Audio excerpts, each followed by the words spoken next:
કેશોદના અંડરબ્રિજમાં માત્ર થોડા વરસાદે જ પાણી ભરાતા જનતા માટે બંધ કરાવવો પડ્યો માર્ગ। આમ આદમી પાર્ટીનું અનોખું વિરોધ પ્રદર્શન પોલીસ દ્વારા અટકાવાયું। 4 દિવસમાં જ બ્રિજની હકીકત બહાર આવતા લોકોમાં સરકારના ખર્ચા અને કામની ગુણવત્તા અંગે પ્રશ્નચિહ્ન। રાવલિયા મધુ, સોમનાથ ભૂમિ ન્યૂઝ, કેશોદ। બ્રિજમાં સામાન્ય વરસાદમાં પાણી ભરાઈ જતા આજે અમે અંદર હુડકું લઈ અને એક સાંકેતિક વિરોધ દર્શાવ્યો હતો। આ એટલા માટે કે પાણી તો માની શકે કે ભરાઈ જાય, પણ સામાન્ય વરસાદમાં ભરાઈ ગયો। અંદર પાણીને કાઢવા માટેની મોટરો બંધ હતી, અન્ય હજી 20% કામ પૂર્ણ નથી થયું, છતાં પણ ઉતાવળમાં ભાજપના સત્તાધીશોએ આ અંડરબ્રિજ ચાલુ કરી દીધો।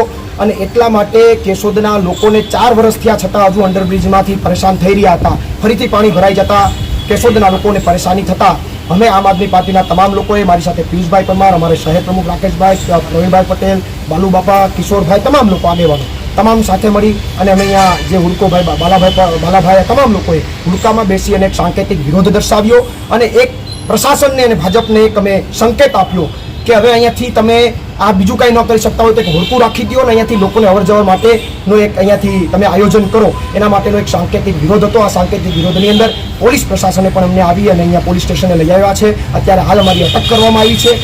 આગળ જે કોઈ કાયદાકીય પ્રોસેસ કરે, કદાચ કોઈ કેસ લાગે તો અમને કેશોદના જનતા માટે અને કેશોદના લોકો માટે કોઈ વાંધો નથી, પણ મૂળ વાત એ છે કે અમે કેશોદની જનતા માટે અવાજ ઉઠાવવા ગયા હતા, અમે કેશોદની જનતાનો અવાજ બનવા ગયા હતા। અમે ત્યાં કોઈનું મર્ડર કરવા નતા ગયા, અમે ત્યાં કોઈ દારૂ વેચવા નતા ગયા। આખા કેશોદમાં, આખા સિટીમાં, આખા શહેરમાં ક્યાં દારૂના અડ્ડા ચાલે છે, ક્યાં શું ચાલે છે, બધું મને ખબર છે।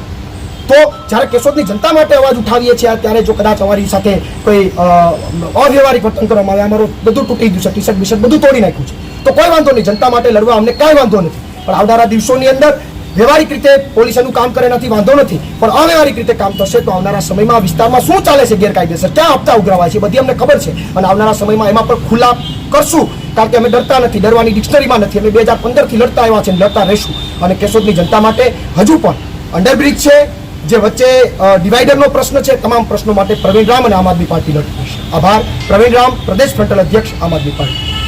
આજ રોજ કેશોદ ટાઉનમાં હાલમાં જ નવનિર્મિત અંડરબ્રિજ ખુલ્લો મૂકવામાં આવેલ થોડા દિવસ પહેલાં જ, જેઓ ગઈકાલે રાત્રે વરસાદને કારણે ત્યાં પાણી ભરાઈ ગયેલું હોય, જેથી સલામતી ખાતર પોલીસે બેરિકેડિંગ રાખેલું જેથી કોઈને જાનમાલને નુકસાની ન થાય।